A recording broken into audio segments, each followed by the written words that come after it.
आज के कार्यक्रम के उत्सव पुरुष श्री राधाकृष्ण दमानी,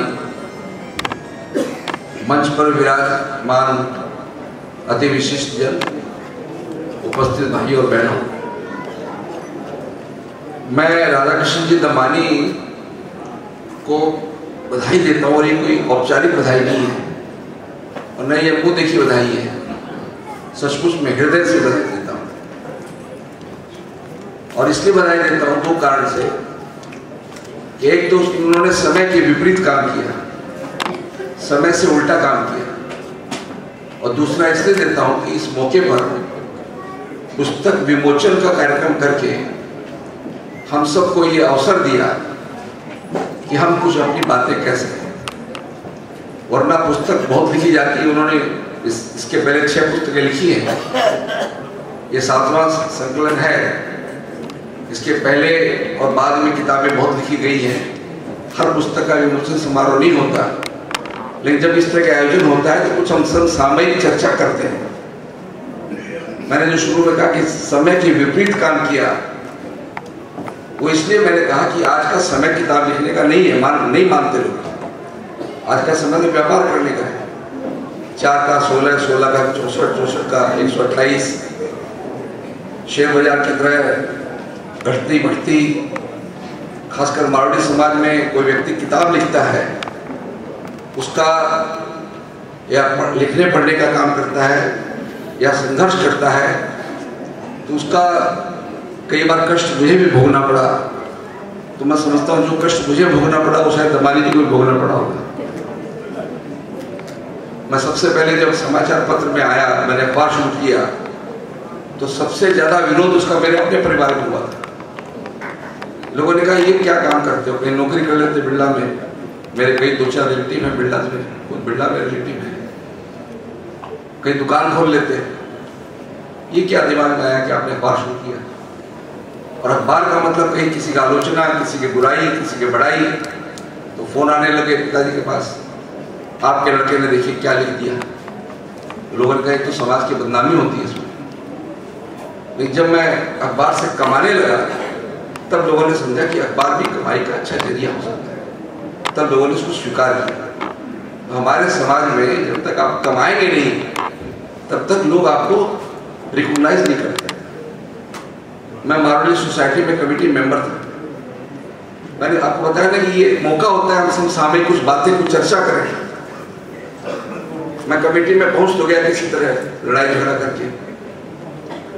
उस वक्त जब भी सोसाइटी में कोई काम होता, बड़े उत्साह के साथ आगे बढ़ जाता।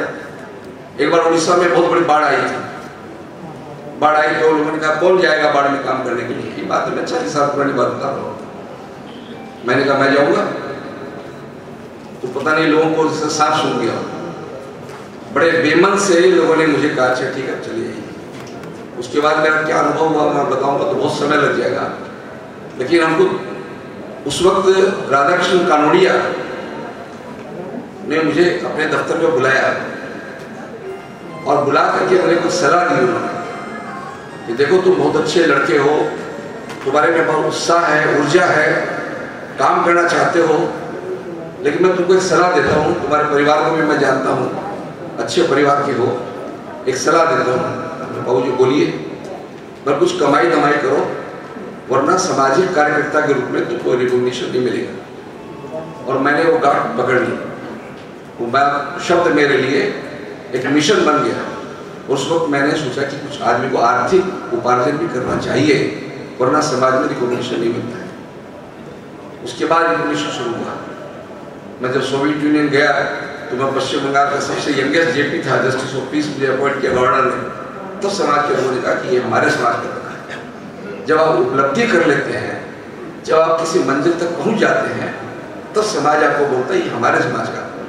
लेकिन उस मंजिल तक पहुंचने में समाज कभी भी आपकी हेल्प नहीं करता। जिस दिन समाज ये काम करने लग जाएगा कि हम मंजिल तक पहुंचा सकते हैं किसी को, हम ब्रजेश दमानी को खिलाड़ी बना सकते हैं, वर्ल्ड का बहुत बड़ा उसका स्वागत कर सकते हैं।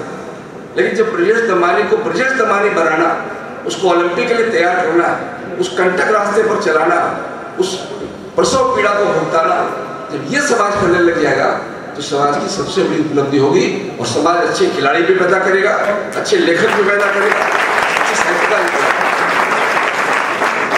बात कुछ कड़वी है, इस समाज की बहुत बड़ी संख्या में मैं ये पहला एक समारोह देख रहा हूँ जहाँ पुस्तक विमोचन समारोह में इतने लोग आए, बहनें भी आई, महिलाएं भी आई। हमारे यहाँ पर पुस्तकों का लिखने का रिवाज शुरू से रहा है, लोगों में गलत धारणा है। हमको तो प्राय लोग बोलते साहब आजकल किताबें कौन पढ़ता है जी। मैं जब दिवाली का विशेषांक मेरा निकला था 25 साल पहले, तो मैंने एक व्यक्ति को व्यक्तिगत रूप से जाकर के, एक बहुत समाज के बड़े प्रतिष्ठित व्यक्ति को, कि मैंने अपना दिवाली का विशेषांक दिया। साहब मैंने दिवाली का विशेषांक बड़ी मेहनत से निकाला। उस व्यक्ति ने कहा यार 5-7 दिन बाद दे देना। क्यों? बोले अभी सफाई उफाई हो रही है, दिवाली की पूजा हो जाए, तो अभी कहाँ फुर्सत है, एक काम कर 1 हफ्ते बाद दे देना। बंगाली समाज में क्या होता है, बंगाली समाज में जो दुर्गा पूजा, उसको शारदीय संख्या बोलते हैं। बाबूलाल शर्मा बैठे हुए हैं, राजीव हर्ष बैठे हुए हैं, वो जानते हैं। उनके शारदीय संख्या निकलती है विशेषांक दुर्गा पूजा के 15 दिन पहले। और बहनों और भाइयों, 15 दिन में वो किताबें बिक जाती हैं। उसकी किताब के दाम 60-70 रुपए से कम नहीं होते। बंगाली समाज हमसे बहुत गरीब है, हमसे बहुत कम पैसे हैं उसके पास में, मध्यम श्रेणी के लोग हैं, लेकिन आनंद लोक और आनंद बाजार पत्रिका और देश, इनके जो विशेषांक छपते हैं जिसका कीमत 80 रुपया 100 रुपया होती है, उसको धड़ल्ले के साथ खरीदे हैं और 10 दिन 15 दिन बाद में आपको किताबें मिलती नहीं है बाजार में। अगर किसी बंगाली को आपको खुश करना हो तो आपके सारे विशेषांक दुर्गा पूजा के ले लीजिए और एक बढ़िया से जिल्द बना करके उसको भेज दीजिए। बंगाली के लिए उससे ज्यादा खुशी की बात नहीं होगी। हमारे यहाँ जब 2 महिलाएं मिलती हैं तो पूछती है साड़ी कहाँ से खरीदी, एक गहना कहाँ से खरीदा, एक कपड़े कहाँ से खरीदे। हमारे जेवरात यहाँ बनने हैं, वो भट्टर में बनता है, वो उसमें बनता है। 2 बंगाली महिलाएं जब मिलती हैं तो बात करती हैं, तुम्हें कौन बोई पड़े छो, एबार देश पड़े छो, एबार आनंद लोग पड़े छो। ये फर्क हमारे बीच में। हम बंगाली समाज के बीच में रहते हैं। इसी बंगाली समाज से प्रेरणा लेकर के राजस्थान के लोग कलकत्ता ज्यादा आए थे, क्योंकि यहाँ पर वो संस्कृति मिली थी। जो मारवाड़ी समाज में भी संस्कृति है, एक कल्चर है, ये सिर्फ बनिया समाज नहीं है। इसकी भाषा है, इसके शब्द हैं और एक से एक शब्द है, कहावतें हैं, मुहावरे हैं। और राजस्थान संस्कृति से और भाषा से, भाषा के धन से भरा हुआ है समाज। लेकिन चूंकि हम लोगों ने उसको प्रचार नहीं किया, हम लोग उसको अलग थलग रखे, हमको उसको कूड़ेदान में फेंकते गए, तब हमारा वो इमेज नहीं बन पाई। आपको जानकारी बता दूं मैं, रानीगंज में एक पुस्तकालय है, उसका नाम है तिलक पुस्तकालय, 100 वर्ष पुराना है। वो बंद होने के कगार पर शायद बंद हो गया होगा जब तक मैं भाषण दे रहा हूँ। किसी के माथे पर शिकन नहीं आई ये 100 साल पुराना पुस्तकालय कैसे बंद हो गया। कलकत्ते में सूर्यमल पुस्तकालय है, बड़ा बाजार लाइब्रेरी, ये सब 80-80 साल पुरानी है, सब मारवाड़ी समाज ने बनाई थी। आप हिंदुस्तान की किसी भी हिस्से में चले जाइए, पहाड़ पर चले जाइए, अगर आपको मिलेगा कहीं पुस्तकालय है तो ये समझिए उसका कोई मारवाड़ी उसके पीछे नहीं। मारवाड़ी समाज ने वो काम किया है, मैसूर समाज ने वो काम किया। सेठ गोविंददास की किताबें, श्री कृष्णदास जाजू की किताबें, महात्मा गांधी की किताबें, घनश्याम दास बिरला की किताबें हमारे बीच में। आपको जान के ताज्जुब होगा, मैं कई बार प्रश्न करता हूँ, घनश्याम दास बिरला तो देश के बहुत बड़े उद्योगपति थे, लेकिन उन्होंने कोई भी आर्थिक पुस्तक नहीं लिखी कभी। क्यों नहीं लिखी? एक भी आर्थिक पुस्तक नहीं लिखी उन्होंने कभी। इसलिए नहीं लिखी कि वो जानते थे कि किताबें सामाजिक समरसता पर लिखनी चाहिए, किताबें सामाजिक विचारों पर लिखनी चाहिए। सामाजिक विचार रह जाएंगे, सामाजिक विषमता, सामाजिक सरोकार रहेगा तो समाज आगे बढ़ सकता है। सिर्फ उद्योग व्यापार करके समाज आगे नहीं बढ़ सकता। इसलिए घनश्याम दास बिरला ने कभी भी कोई आर्थिक पुस्तक नहीं लिखी। इसीलिए हमारे समाज के जो मनीषी थे, श्री कृष्णदास जाजू हमारे समाज के एक व्यक्ति हुए, उन्होंने एक पुस्तक लिखी राजनीति का विकल्प। मैं मैसूर पुस्तकालय में कुछ जाजू जी पर बोलना था, तो मैं मैसूर पुस्तकालय गया। आज से कोई 18-19 साल पुरानी बात बताता हूँ। मैं मैसूर पुस्तकालय गया कि मुझे कृष्णदास जाजू की वो किताब चाहिए, राजनीति का विकल्प। तो उन्होंने बहुत सोच समझ के, खोज करके, 1 घंटा लगा के कहा साहब किताब तो थी हमारे पास, लेकिन किताब चोरी हो गई। चोरी कैसे हो गई भाई? तो मालूम है कि मैसूर पुस्तकालय से 200 किताबें चोरी हो गई थी। किसी के चेहरे पर शिकन नहीं आई कि 200 किताबें कैसे चोरी हो गई। रेयर पुस्तक, कृष्णदास जांगली की किताब जो उनके ट्रस्ट के लोग हैं उनको भी नहीं मालूम, वो जाकर शुरू होगी वो किताब। हमारे यहाँ एक कपड़ा गायब हो जाए, किसी औरत की एक साड़ी गायब हो जाए, पूरे मकान में हल्ला उठा के देगी वो। लेकिन 200 किताबें चोरी हो गई, किसी के चेहरे पर शिकन नहीं आई, किसी को चिंता नहीं हुई कि हमारी पुस्तकालय 200 किताबें चोरी हुई।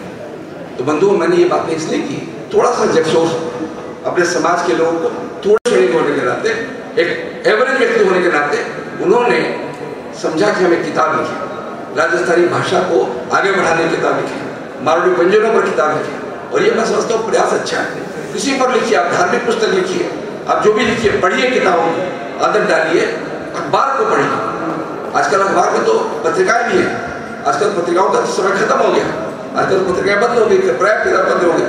अखबार में ही पहले अखबार थे 6 पेज के, आजकल 16, 18 पेज के अखबार होते हैं, एक से एक लेख, एक से एक अग्रलेख, हर विषय पर विचार सकते हैं। टेलीविजन के चैनल्स हैं, बच्चों को मत बोलिए कि टेलीविजन न देखें, ये गलत बात है। बच्चों को मैं कहता हूँ टेलीविजन जरूर देखो, लेकिन उसके अच्छे चैनल देखो, डिस्कवरी चैनल देखो, ज्योग्राफी चैनल देखो, अच्छी चीजों को देखो, ज्ञान अर्जित करो। ये यहाँ मत जाओ, वहाँ मत जाओ, टेलीविजन चैनल मत देखो। ये नए कहने की प्रवृत्ति, निगेटिव प्रवृत्ति को बंद करिए, पॉजिटिव लाइए। सिनेमा देखो, टीवी देखो, किताबें पढ़ो, खेलो, ये सारी शिक्षा काम होता है, इसके बिना शिक्षा नहीं हो सकती। मैं कुछ ज्यादा समय ले लिया, मुझे उससे ज्यादा बोल भी दिया। मैं राधाकृष्ण जी को बधाई देते हुए, उनके परिवार को बधाई देते हुए मैं प्रस्थान करना चाहता हूँ। जय हिंद।